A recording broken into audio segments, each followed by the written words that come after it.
Do you know that at least 85% of the global population has experienced weather events made worse by climate change? Hawaii's weather pattern is changing too, and food security is at stake. We still import nearly 90% of our food. We call for your kuleana, your responsibility to take action. We can do. Grow food in the garden and create food forests. Make wise choices in the grocery store. Choose sustainable building material and remind yourself daily that you act on behalf of our grandchildren's future. We are only as strong as our aina, the land. So let's stop extracting from the earth. Let's help nature restore herself. Join us in this educational series of modern and ancient techniques of regenerative living and agriculture.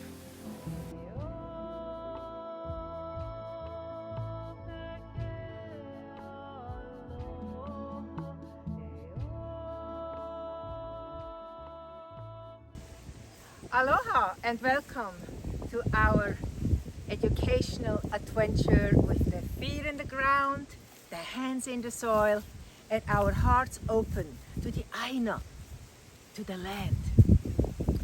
Today we are exploring a sacred plant, the kalo, very important to the Hawaiian. The Hawaiian chant, the kumulipo, was the creation chant where they were formed with the Hawaii. So it's not just food, a very important food, a staple food. It also was used for rituals and medicinal use. Now come with me and explore what we can do with this very important plant today. Okay guys, so today I wanted to share with you a little bit of information about this amazing plant that we have here. Hawaiians call it kalo, people in the US call it TARO, people in Venezuela, my country, call it okumo. And it's a beautiful, beautiful plant. The root does an amazing job on creating the channels for bacteria, worms, and microorganisms to use to thrive and go all over the ground and move all those nutrients so the plants can really make good use out of those nutrients. So kalo as a plant, it's great to regenerate the soil and bring Maui back to a productive and abundant place. Here, our students from all over the world learning about regenerative living.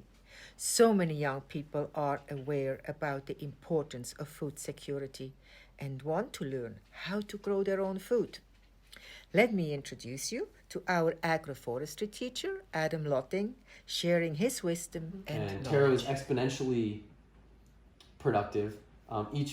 Each TARO plant, when planted, will produce anywhere between 8 and 20 keikis, or babies they call them. And so each family of TARO, each plant of TARO, after one cycle, whether it's 6, 8, or 12 months, depending on the variety, that single plant after one cycle can go and produce a whole other patch that could essentially feed a whole other family. So that level of abundance is part of the reality that the Hawaiians lived with here. And back then, there was about the same amount of people living in Hawaii as there are now. A little more now, but similar population, but they were completely self-sufficient. And they lived within a gifting economy. They didn't barter with each other. They just had so much abundance that they had to give things away. Yeah. Harvesting kalo. All right, so as you can see, as you can see, we have lots of kalo growing in our agroforest, which is amazing. This was a kalo that was here on the land already before the agroforest was designed and planted. And so the idea is that we used what's naturally growing here to help promote the fertility of the agroforest. And there's a lot of history and cultural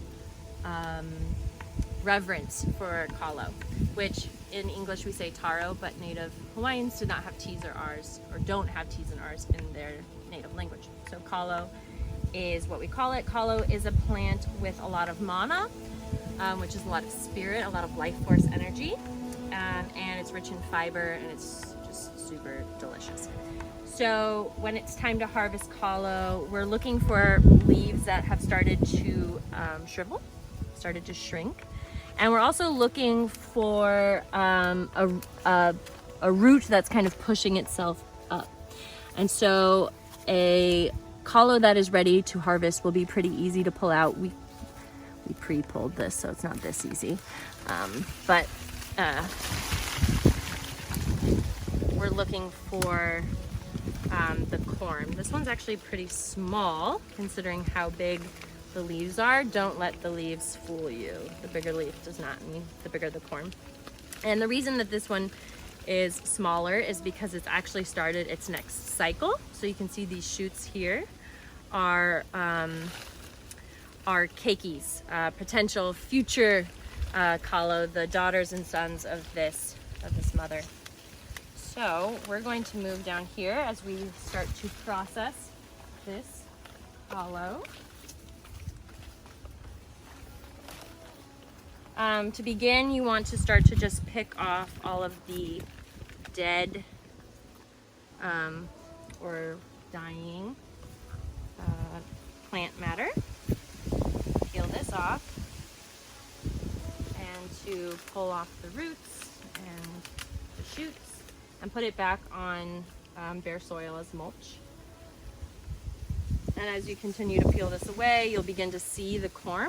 The corm is the root, is what we call that. And this is the huli. And what's cool is that you harvest the kalo for the corm and the leaves if you want to use the leaves for cooking.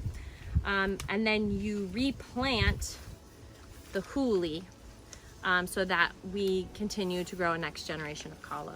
And this is how Hawaiians have created food security and sustainability in their culture for generations. So generally, what you do to begin processing after you've kind of picked off all the dead matter, I would even do that one because the leaf is dying, is you would cut the leaves off first. So here on the stem you can see there's like a new leaf, a new stem here ready to grow. This is what we are paying attention to.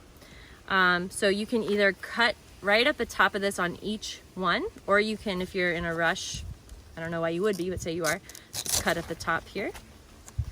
And then use, oh no, sorry baby.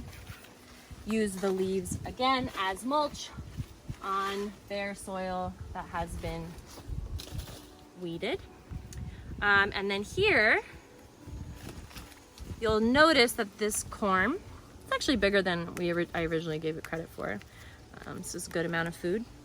You can see that there's these layers here. We want to cut right here, right at the bottom of the first layer. So ideally you'd use a machete and do it on the ground. And you cut here. And what you get is, ta-da! This beautiful corm. This is what you're going to boil for about 45 minutes in water to eat. And as you can see, all of the roots and the dirt and the roots have been peeled off. Honestly, very meticulously. This is like A+ level skinning. It doesn't have to be this good, but you know what I'm saying? And then you have your huli that you are ready to put back into the soil to grow the next generation. Now, something that's very important when harvesting and handling kalo is to always wear gloves, because the root contains a certain chemical that is like an irritant. So if you touch it without gloves, your hands will be really itchy, and they'll stay itchy even after you wash them. So it's super important to be handling them. That is also why we boil these for such a long time. It's a way to break down that chemical, and it makes the kalo soft and really fun to eat. You can also soak the kalo in cold water overnight, and that also helps to break down the chemical, the irritant. So yeah, now we're gonna go plant a huli.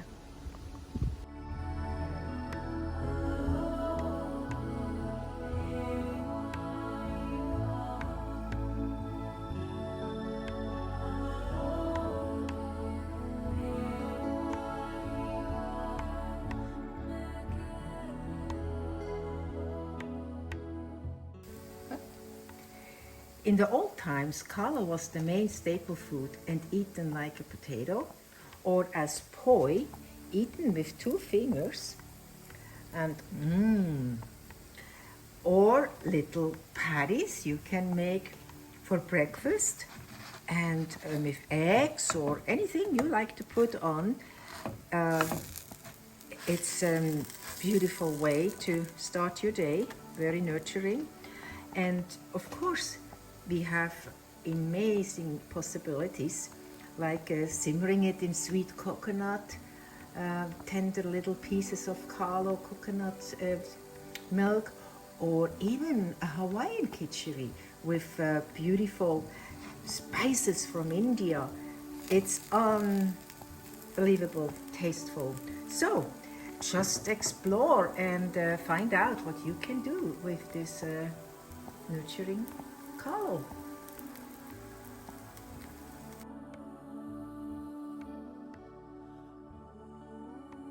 Climate change is here.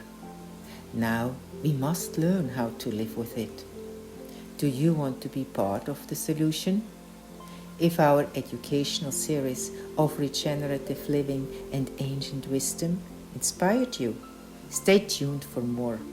Education brings change. Your donation to Food Security Hawaii helps revitalize the earth, inspires people to grow their own food, and empowers our community with self-sufficiency. Mahalo.